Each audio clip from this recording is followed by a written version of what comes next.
Hello అండి, welcome back to Venus kitchen. ఎండ నుంచి ఉపశమనం పొందడానికి రకరకాల చల్లటి వస్తువులను తీసుకుంటూ ఉంటాం కదా. అందులో ఈ పుల్ ఐస్ కూడా ఒకటి. నాకు తెలిసి ఈ పుల్ ఐస్ తెలియని వారు ఉండరు.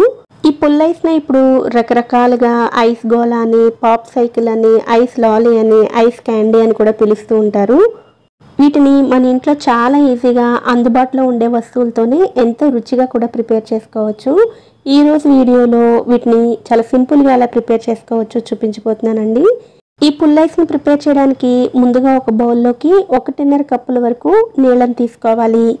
ఇందులోనే 1/2 కప్పు వరకు పంచదారను వేసుకోవాలి.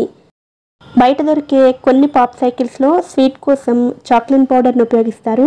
మన ఇంట్లో ప్రిపేర్ చేసుకుంటాం కాబట్టి పంచదారను వేసుకోవచ్చు. అలాగే మీరు ఏ ఫ్లేవర్ ఐస్ని అయితే ప్రిపేర్ చేయాలనుకుంటున్నారో ఆ ఫ్లేవర్ని 2 లేదా 3 డ్రాప్స్ వరకు వేసుకోండి. ఈ క్వాంటిటీకి 2 లేదా 3 డ్రాప్స్ వేసుకుంటే సరిపోతుందండి. అలాగే కలర్ కోసం కొద్దిగా ఫుడ్ కలర్ని కూడా వేసుకుని కలుపుకోవాలి. ఎక్కువ క్వాంటిటీలో ప్రిపేర్ చేస్తున్నట్లయితే ఫుడ్ కలర్, ఫ్లేవర్ కలిసిన పౌడర్స్ దొరుకుతాయి, వాటిని ఉపయోగించుకోవచ్చు. ఇప్పుడు ఈ పంచదార అంతా బాగా కలిసేటట్లుగా కలుపుకోవాలి. 1.5 కప్పుల నీళ్ళకి 1/2 కప్పు పంచదార అయితేనే కరెక్ట్గా సరిపోతుందండి. ఐస్ కింద ఫామ్ అయిన తర్వాత స్వీట్ అనేది కొంచెం తగ్గుతుంది. అందుకని ఖచ్చితంగా 1/2 కప్పు పంచదార వేసుకోవాలి. కొన్ని రకాల ఫ్రూట్ ఫ్లేవర్స్కి నిమ్మప్పును వేస్తారండి. ఇంట్లో ప్రిపేర్ చేసేటప్పుడు నిమ్మరసాన్ని వేసుకోవచ్చు. ఇలా మీ దగ్గర ఎన్ని ఫ్లేవర్ ఎసెన్స్లు ఉంటే అన్నిటినీ కూడా ప్రిపేర్ చేసుకోవచ్చు. మరొక పద్ధతిలో అయితే ఇంటికి ఎవరైనా గెస్ట్లు వచ్చినప్పుడు మనం ఇవ్వడం కోసం రస్నా, ట్యాంగ్ ఇలాంటివి తెచ్చుకుంటూ ఉంటాం కదండి. ఈ పౌడర్స్తో కూడా ప్రిపేర్ చేసుకోవచ్చు. నేను ఇక్కడ ఆరెంజ్, లెమన్ ఫ్లేవర్స్ని తీసుకున్నానండి. ఈ పౌడర్స్ ఇన్స్టెంట్గా అన్నీ కలిపి ఉంటాయి కాబట్టి వీటిని డైరెక్ట్గా వాటర్లో మిక్స్ చేసుకుంటే సరిపోతుంది. మామూలుగా జ్యూస్లో తాగడానికైతే ఒక ప్యాకెట్కి 4 గ్లాసుల వాటర్ అయితే సరిపోతుంది. నేను ఇందులో హాఫ్ క్వాంటిటీ వేసుకుని 1.5 గ్లాస్ వరకు వాటర్ని వేస్తున్నానండి. ఐస్ కోసం స్వీట్ ఎక్కువగా ఉండాలి కాబట్టి కొంచెం వాటర్ని తగ్గించి వేసుకోవాలి. ఈ రస్నా, ట్యాంగ్ ప్యాకెట్లు మీకు రకరకాల ఫ్లేవర్స్లో దొరుకుతూ ఉంటాయి. అన్నిటితో కూడా ఇదే పద్ధతిలో ప్రిపేర్ చేసుకోవచ్చు. ఎసెన్స్లు, ఫ్లేవర్స్ రెడీగా లేనప్పుడు ఇలా ఇన్స్టెంట్గా ప్రిపేర్ చేసుకోవచ్చు. అలాగే మనం ఫ్రూట్ జ్యూసులు తెచ్చుకుంటూ ఉంటాం కదండి. గ్యాస్ లేని ఏ జ్యూస్, డ్రింక్తో అయినా సరే ఈ పుల్ ఐస్ని ప్రిపేర్ చేసుకోవచ్చు. మీకు బయట చూపించినట్లుగా అదే టేస్ట్ రావాలంటే పంచదార ఎసెన్స్ని వేసుకుని ప్రిపేర్ చేసుకుంటేనే మీకు ఆ రుచి వస్తుంది. ఇలా మీకు నచ్చిన ఫ్లేవర్స్ని రెడీ చేసుకున్న తర్వాత ఇలా పాప్ సైకిల్ మోల్డ్స్ని తీసుకోవాలి. ఇవి ఆన్లైన్లో చాలా ఈజీగా దొరుకుతాయండి.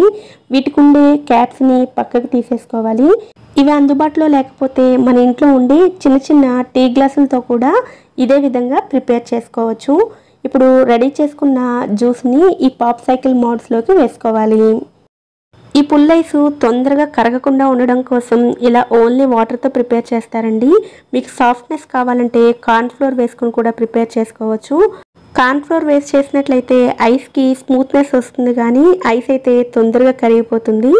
ఇలా మొత్తం ఫిల్ చేసుకున్న తర్వాత పైన అల్యూమినియం ఫాయిల్తో కవర్ చేసుకుని వాటికి చిన్న చిన్న హోల్స్ చేసుకుని ఆ హోల్స్లో పుల్లల్ని పెట్టుకోవాలి.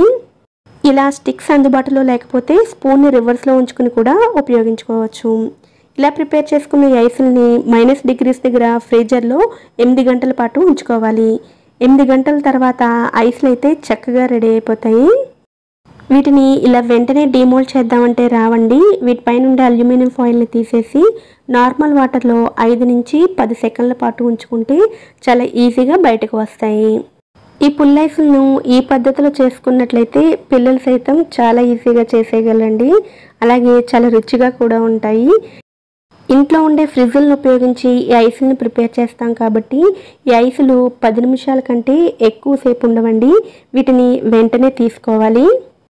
నేను ఇక్కడ ఆరెంజ్, స్ట్రాబెర్రీ, లెమన్ ఫ్లేవర్స్ చూపించాను కదండి. ఇంకా రకరకాల ఫ్లేవర్స్లో వీటిని ప్రిపేర్ చేసుకోవచ్చు. అలాగే చాలా పద్ధతుల్లో కూడా చేసుకోవచ్చు. అవన్నీ కూడా మీకు ఫ్యూచర్ వీడియోస్లో పోస్ట్ చేస్తాను. ఈ పుల్ ఐస్ను ఈ సమ్మర్లో మీరు కూడా ట్రై చేసి ఎంజాయ్ చేయండి. ఈ వీడియో కనుక మీకు నచ్చినట్లయితే వీడియోని లైక్ చేసి ఛానల్ని కూడా సబ్స్క్రైబ్ చేసుకోండి. నోటిఫికేషన్స్ మిస్ అవ్వకుండా ఉండడం కోసం పక్కనే ఉండి బెల్ ఐకాన్ని కూడా యాక్టివేట్ చేసుకోండి. Thanks for watching.